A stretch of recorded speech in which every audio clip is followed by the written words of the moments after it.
Good girl, good girl. All right, I think you guys can see Holly in the shot right here. Welcome to HortTube. My name is John Putnam. This is the garden question and answer video that I do most Sundays. You can ask gardening questions down in the comment section below this video. Ask gardening questions.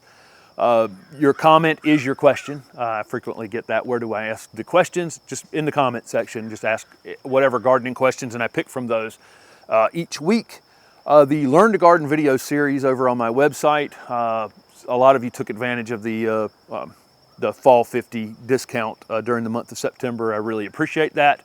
There continues to be a $25 off discount code down below the videos going forward, and there should be a pruning video going up on there either right before you see this video or slightly after. I've been in Cincinnati this week, the Garden Center group event from garden centers all over the country coming together and talking about their year and that kind of thing, and I was up there representing Encore Azaleas and Southern Living Plant Collection and Sunset Plant Collection. A fun event that I go to every year. Last year it was in Kansas City. The year before that was in Delaware.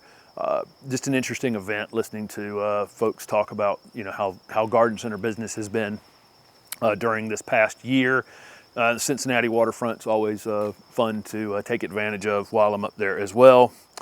Let's see, I put up a video, one more tour video, bouncing around the garden, looking at things that are looking good right now. This whole backyard smells like osmanthus right now. Osmanthus fragrance is in full bloom, and it is.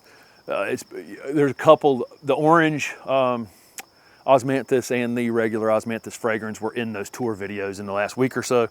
Holly's deciding she wants to go back inside, I think. Put up the October monthly checklist video this week and a video on mixed border screening if you want to go back and take a look at those videos, and we'll jump into some of the questions from last week's video.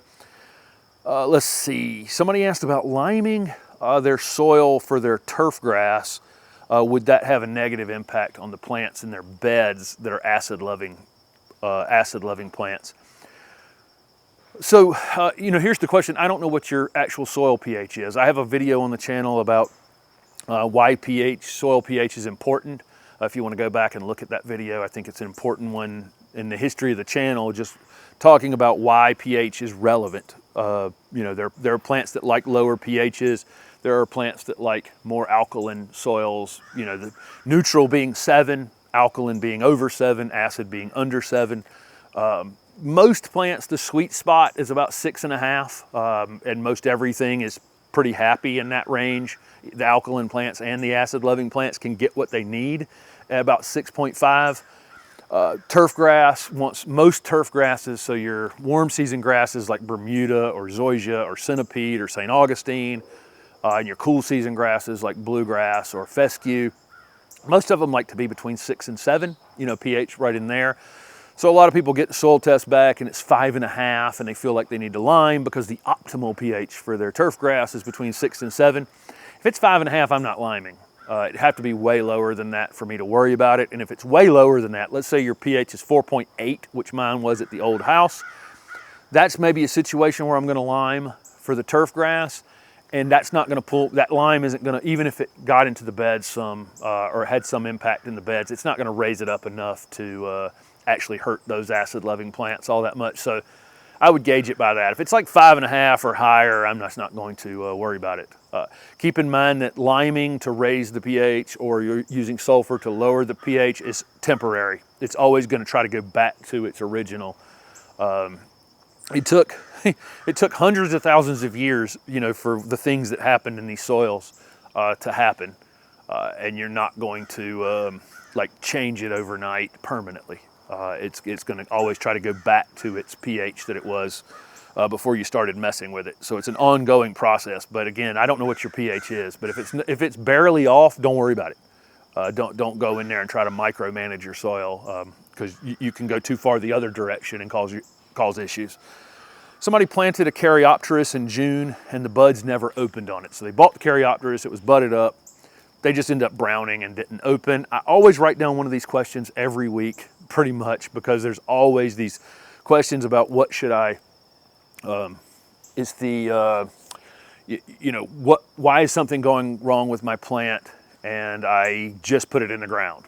That's really what's going on with your plant, is that it went through some sort of transplant shock, and it's not that big of a deal. Next year it'll be fine. And I get all kinds of questions like this. Losing interior leaves, it's slightly off color, it hasn't grown, the flowers faded on it quickly. If you buy something you want to see the flowers on it, if it's already budded or if it's in bloom, I wouldn't plant it. Enjoy the flowers. If you bought an azalea in the spring in full flower, if you put it in the ground, those flowers are going to fade much faster. Same thing with hydrangeas. This Caryopteris didn't open the flower buds.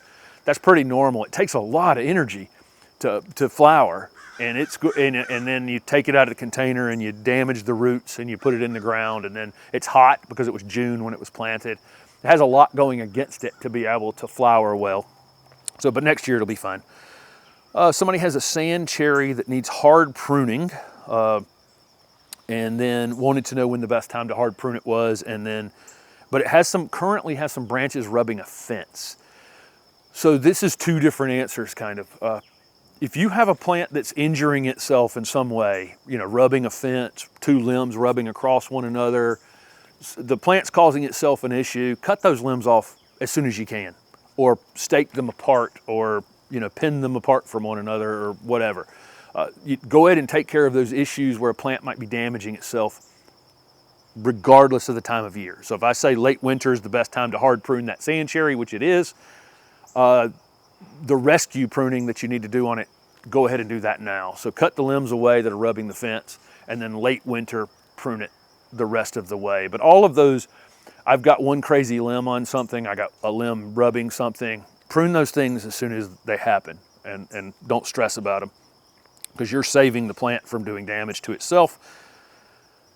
Ongoing shortage of plants. Lots of questions about this. This person is looking for Radiance Abelia. I've got those 3 Radiance Abelia in the front garden. They were in the video earlier in the week. Great little low doming, variegated, compact growing Abelia. They're in full bloom right now.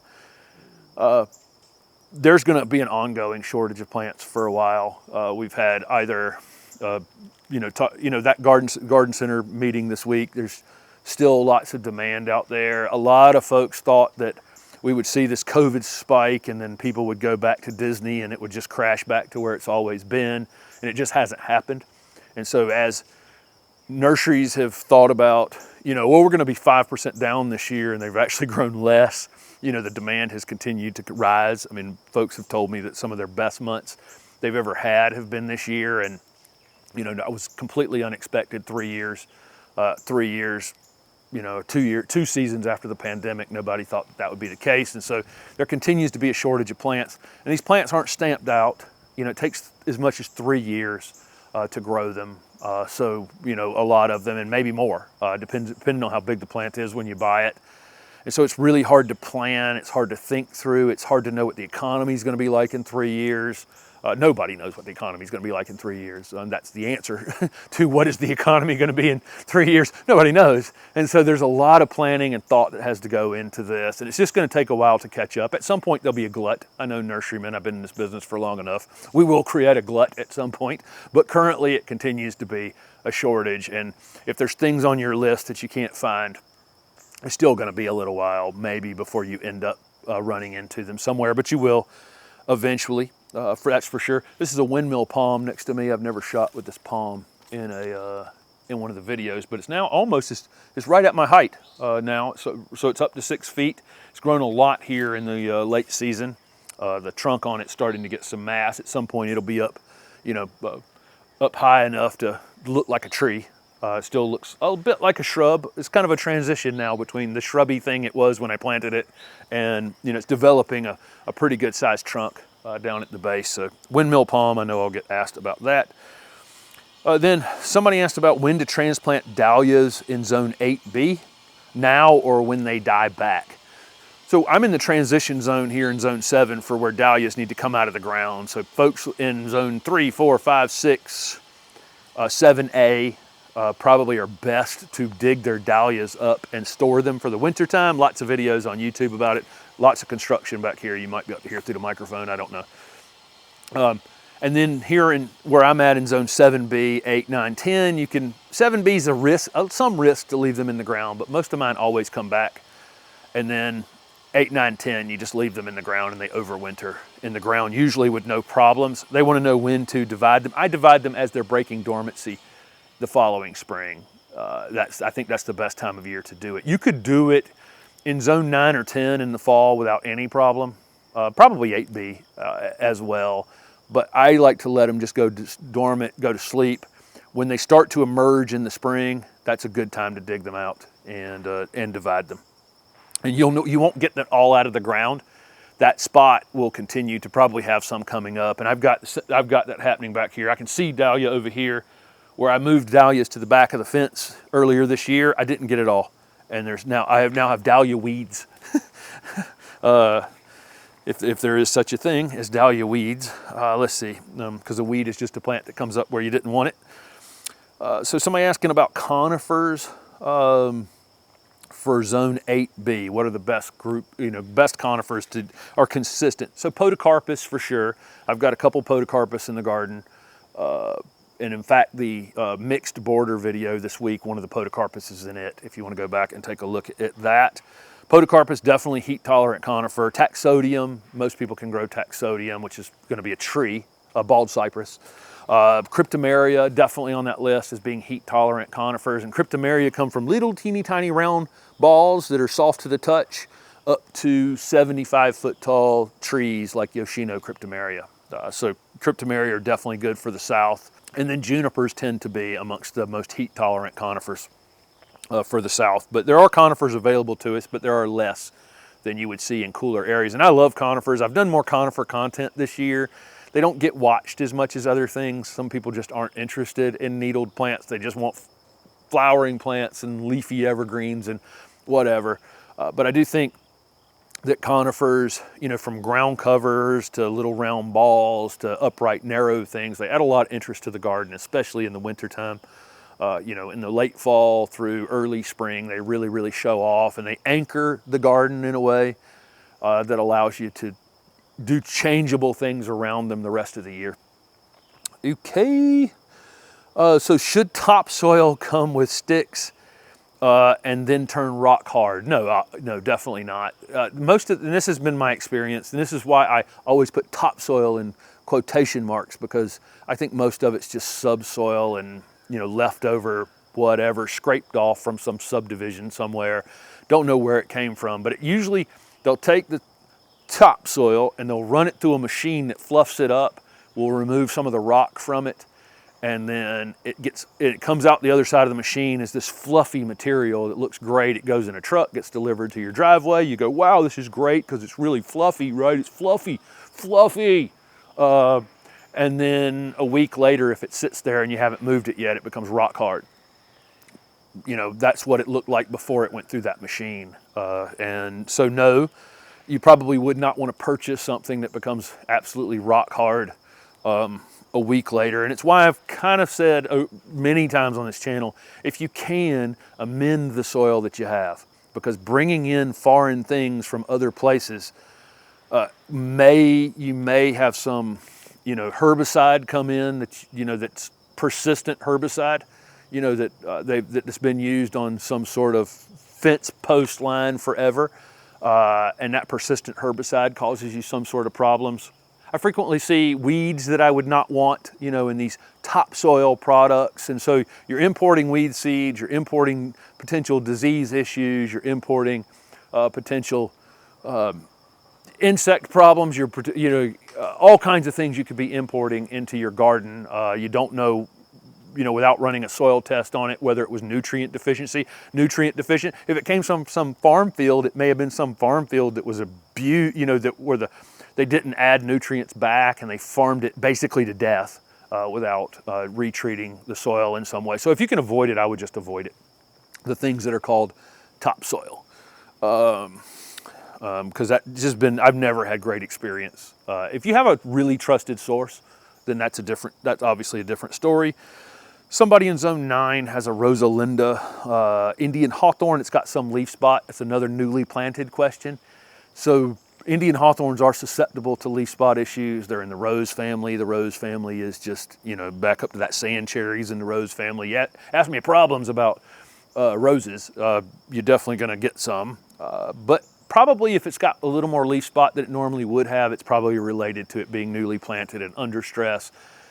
Keep cleaning up those leaves that drop off, mulch it in the late, make sure it's mulched going into next spring, make sure it's got plenty of water, and it will probably, mine has a few spots on a few leaves, but it never gets out of control.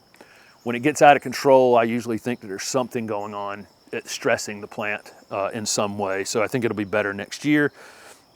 So somebody asked when to cut back knockout roses, because I talked about in the last video, cutting them back to about a foot tall. Late winter, and late winter for people on the Gulf is probably the end of February or middle of February, and for me it's in March, and for somebody in Michigan that might be April.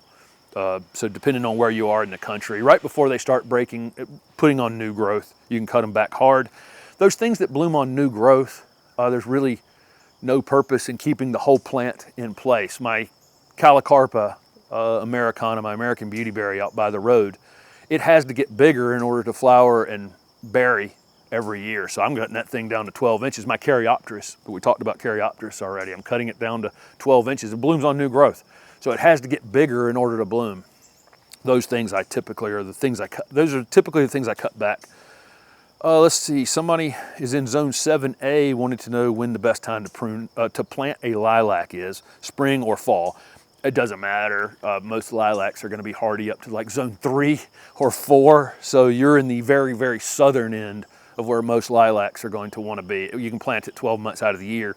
Your actual issue in zone 7 might be, depending on the lilac, whether or not it's too hot in your area, or if it's not going to get enough cold temperatures during the winter to bloom reliably. So I have Miss Kim lilac, which is a Korean lilac.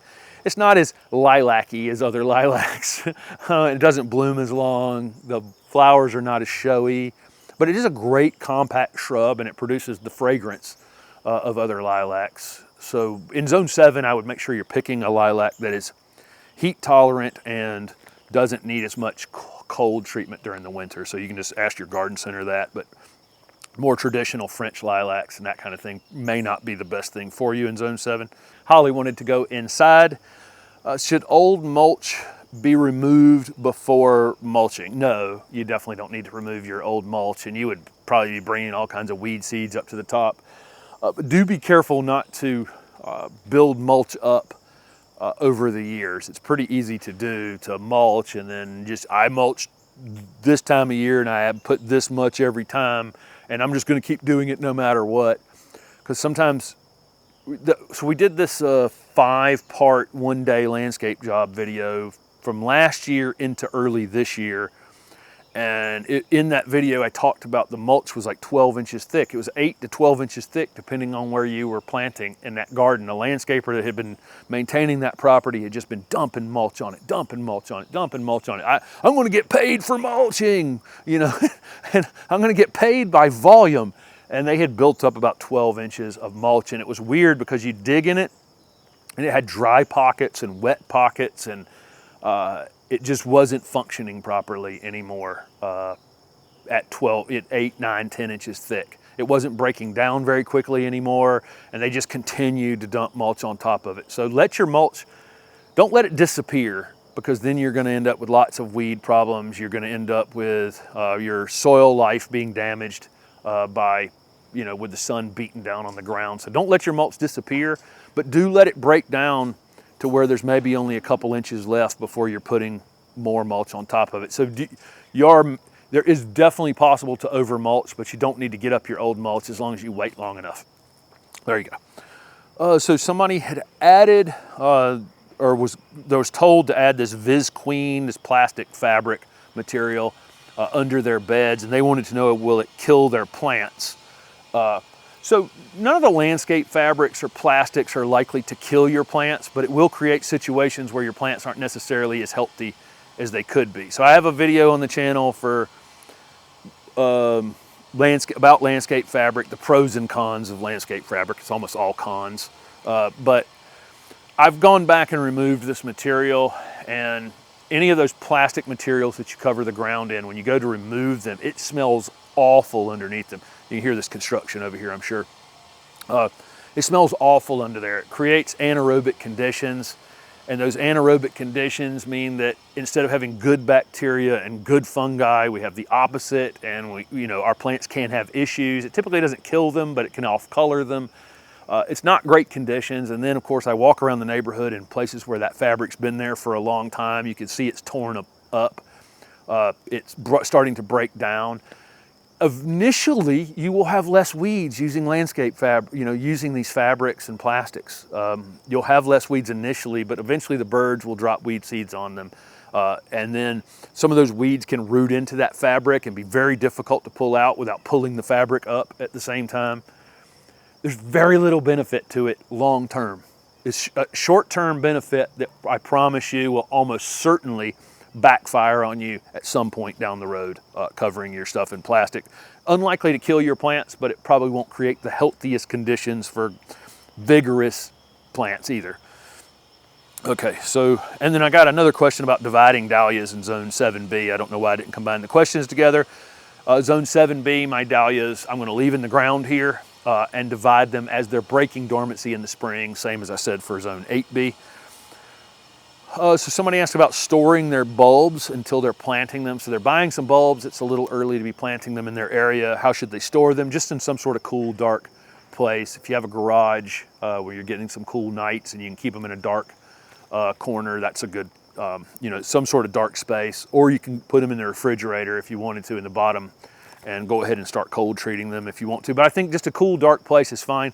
Keep in mind when that bulb comes out of the ground, it has everything it needs to bloom next year. It also has a lot of water in it.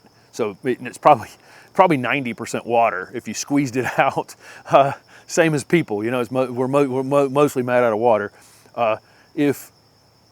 So it's drying, it's in the process of drying out though as soon as it comes out of the ground. And so it's in decline from the moment it comes out of the ground in the Netherlands or wherever it came from until you put it back in the ground. So you want to keep them in a cool, dark place that doesn't have a lot of wind blowing across it. It's not in the sun. It's not, you're trying to keep as much moisture in that bulb as you possibly can. Don't store them in plastic bags. This is a big mistake. Is that it's easy to have happen to you because what happens at the store, you'll notice if you buy bulbs, they're in plastic packaging, but it's got holes in it so that the moisture that's coming out of those inside of those bulbs can get out of that packaging and out into the air and not sit on the bulb itself, because that will cause all kinds of rot problems.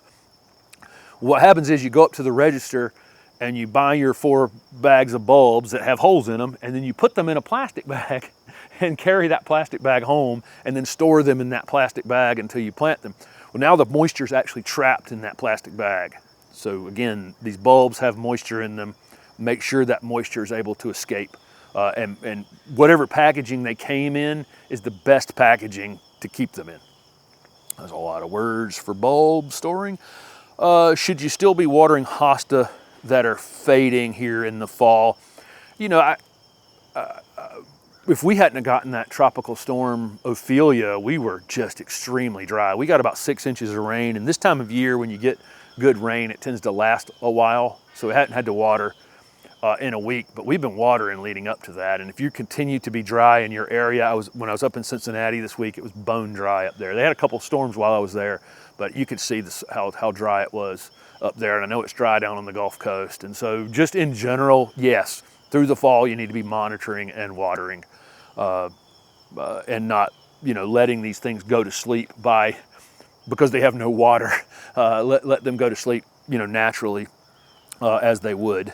So yeah, I would probably continue to be monitoring the watering. But again, when you water, it tends to go further in the fall with shorter days and cooler nights.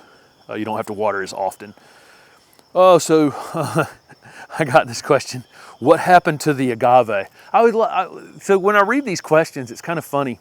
I planted an agave out by the street, and it's absolutely doing great. That December freeze, December 23rd, it got knocked. Everything got beat up. It went from 60 degrees to 13 in just a few hours. So the agave had a few dead leaves on it, but over the course of the summer, it's come out and it looks great. I think it'll grow quite a bit next year, but I always get these kind of questions and I read them. And as I'm reading the questions, when it says, what happened to the agave? You can read that, you can read it all different kinds of ways. way my mind works. It's like, you can read what happened to the agave as, hey, what happened to your agave? I'm really interested. Or what happened to the agave? I knew you were an agave killer. I knew it as soon as I saw you. You're the guy who kills agave.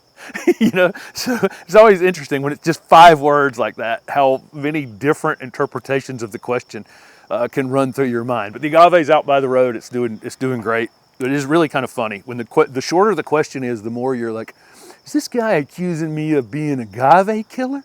Or is he just generally interested in what's happening with the agave out by the street? Okay, anyway, but it looks good.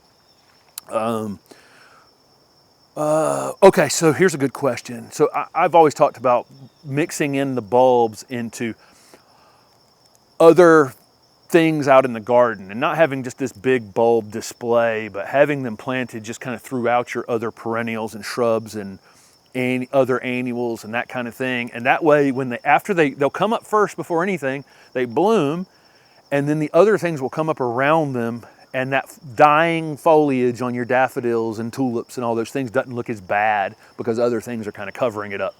And they wanted to know if they still get their nutrients if other things were around them competing. Yes, absolutely. They'll have plenty of time to come up with their foliage, bloom, and sit there and get enough light and everything, even if other things are coming up around them. I never had a problem with them still getting the nutrients they need to reset themselves for the following year.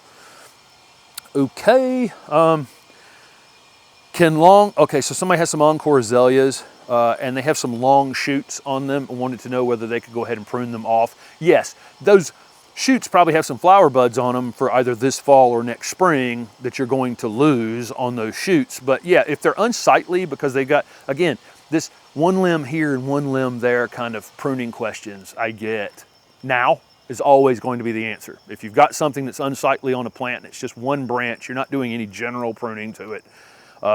And if you have a crazy branch coming up on something, I would chase it down into the plant just a bit before you cut it, and it will create a more natural look to the plant. But yeah, if you've got a few scraggly limbs on something, cut it, and it will have a better shape going forward.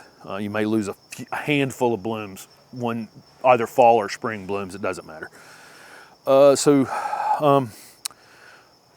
so somebody's growing cabbage and kale and some things from seed, and theirs are always stretched, and then they go to the stores and they're super compact in the containers, and they were realizing that the growers are using growth regulators.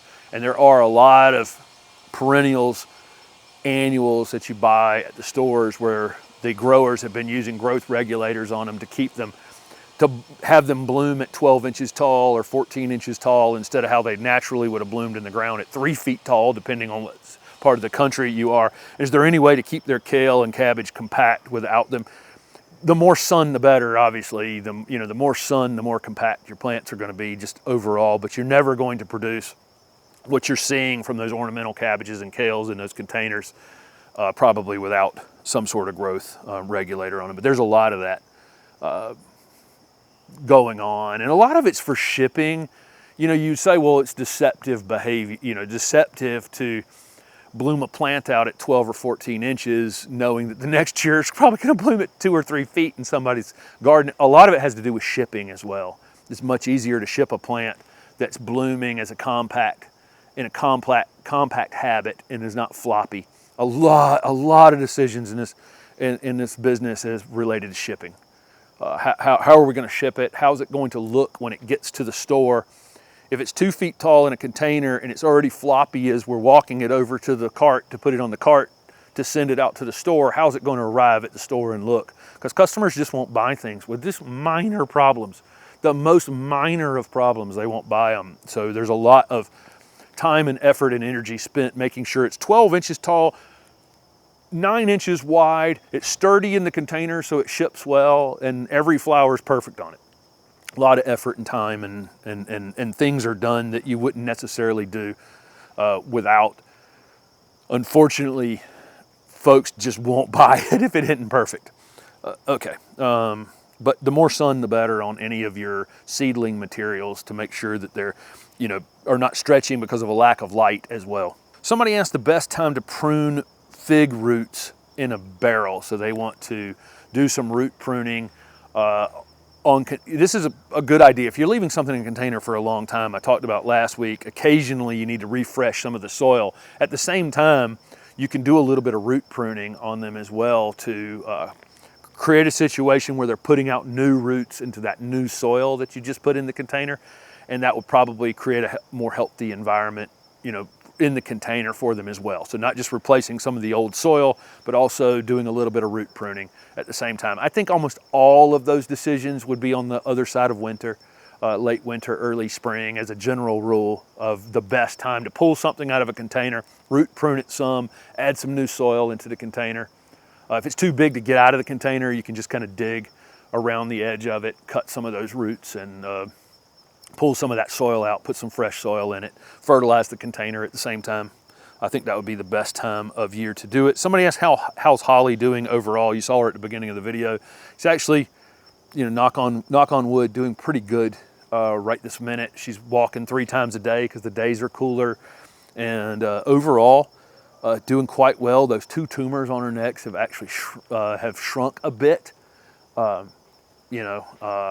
And some interesting news when we had gone to the vet that I talked about a couple of weeks ago, that they just seem to have stopped growing. They grew so fast that they seem to have starved themselves, and they've started shrinking. She had another one on her side last year that did the same thing. It just came from nowhere, got gigantic, panicked, and then the thing just disappeared. So I'm hopeful that these 2 on her neck are going to do the same thing, but I'm not, she's 15 years old and she's 74 pounds. So, we all know, if you've been a dog owner, what's happening when they reach those kind of ages. But she's still doing great right this minute, and I enjoy the time that I have with her. One more question this week. I may actually do a second question and answer. There were so many great questions from this last week, and I barely got into the questions and came up with this many. So I might actually throw another one in from the questions from last week. But again, ask gardening questions down below, and I'll pick up on next Sunday. But there may be another question and answer during the week as well, just because again, you guys have such great questions. Somebody asked about just explaining growing zones, and there's a video. This is another one. It's over on Learn to Garden video series that I have on my website. I have some of these videos about growing zones and just some of the I got a vocabulary video over there, I'm going to do a second vocabulary video coming up that somebody had watched and said, I thought that would be not interesting at all, and it turned out it was interesting. So good. I'm glad I made the vocabulary video interesting, and there'll be a second vocabulary video coming. I've already got the words written down that I wanted for that video, just haven't shot it yet. But just they wanted to explain the growing zones. So the USDA zone map, which has some history to it, and I covered the history on the Learn to Garden series. If you want to know kind of the history of the map, it's been updated several times over the years, and it had different folks involved in it initially, from the Morton Arboretum and other places. How this map came to be, but basically the map was originally divided into growing zones that had an average 10-degree Fahrenheit difference in their average low winter temperature. So if you were in zone 7, your average low temperature for the winter time, I think originally was 0, and then 6 was, or maybe it was 7 was 10, and 6 was 0, and 5 was -10. That was your average low temperature. I could be off by 10 right there.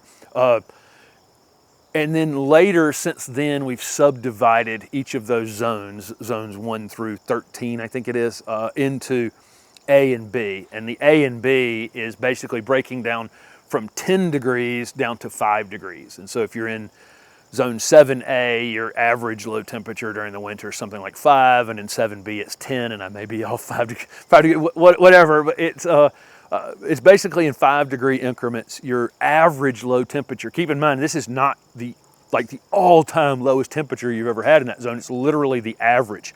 And so if you've had a bunch of years in a row where you haven't dropped to 5 degrees or 10 degrees or whatever your normal average is, you're due, for something that's colder than that, right? Because this is an average. And,